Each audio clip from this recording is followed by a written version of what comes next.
Okay, I mean, you described in your opening sentences the view of a slow but sure recovery in 2024 in Western Europe and across Europe in general, which we agree with. Yeah, it's and from the point of view of Central, Southeastern Europe, this is of course great news because traditionally it's been typically growth in this period, in this region has been growth of Western Europe on steroids, and recovery, even a mild one, in Italy, Germany, France, was amplified in our countries, and this is indeed our base view. However, the subject of this panel is about growth in heightened uncertainty. And of course, talking about uncertainty after a period of COVID, wars, energy crisis is, you got to be humble. What's going to hit us next? So let me talk about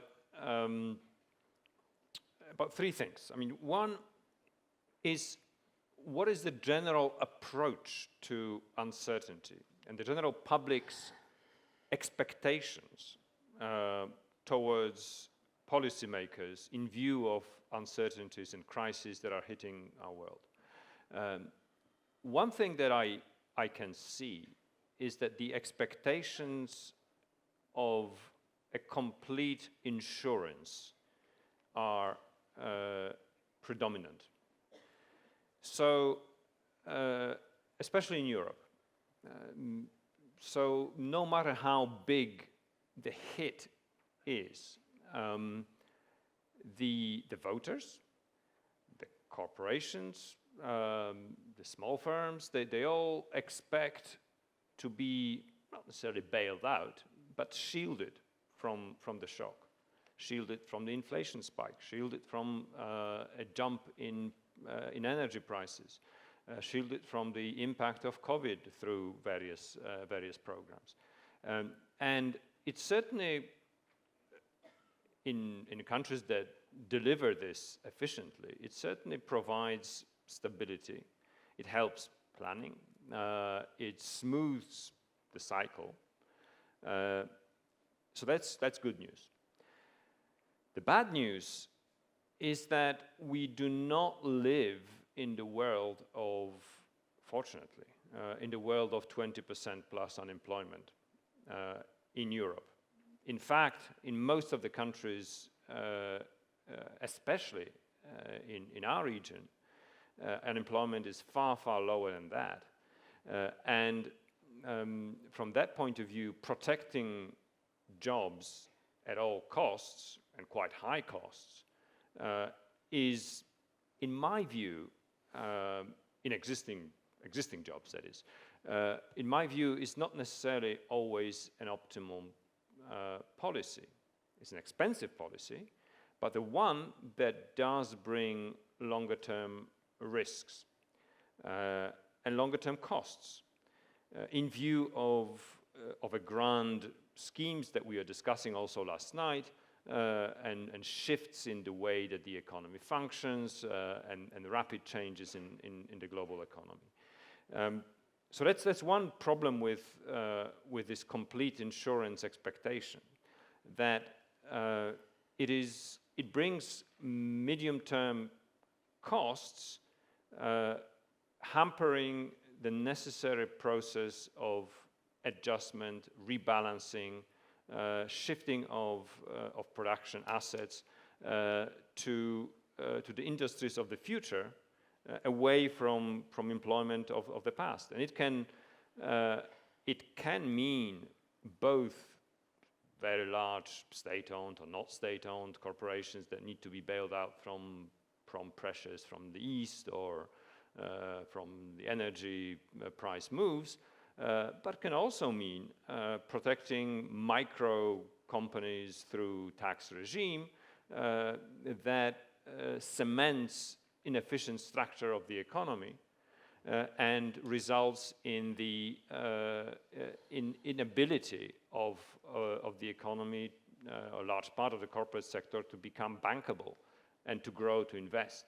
And it deprives the fast-growing sectors from the needed labor and assets that are necessary to move to another stage of value-added chain and so forth.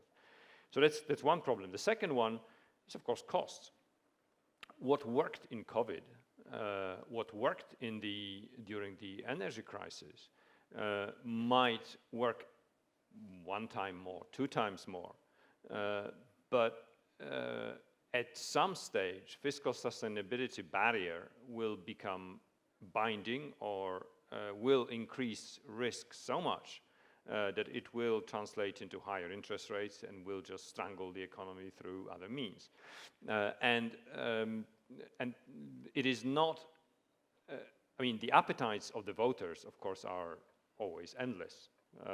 This is what the politicians are for, to feed these appetites from time to time. But at the same time, the ability of the state to suck up all savings of the economy is probably not endless. And at some stage, either taxes have to follow, or the way we approach these risks, the way we approach, we start building buffers in better times or not so turbulent times, this will have to change as well.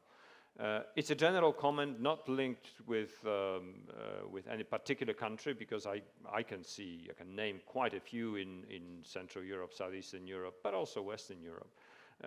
It's also linked with something that you mentioned, you probably might be coming back to it, with the fiscal rules and how Europe approaches this. But it's not something to ignore totally. And when we start talking about the risks to the base forecast, that's one risk that is kind of looming there. It's easier and easier to ignore with each year, and easier to ridicule with each year of low interest rates and easy access to financing, but it's not a risk I would totally discount. And from that point of view, it's, I think, this approach for the state to ensure and cement the structure of the economy is bringing additional costs. I haven't kept track of time, so let me perhaps stop here for now. Okay, thanks, Mateusz.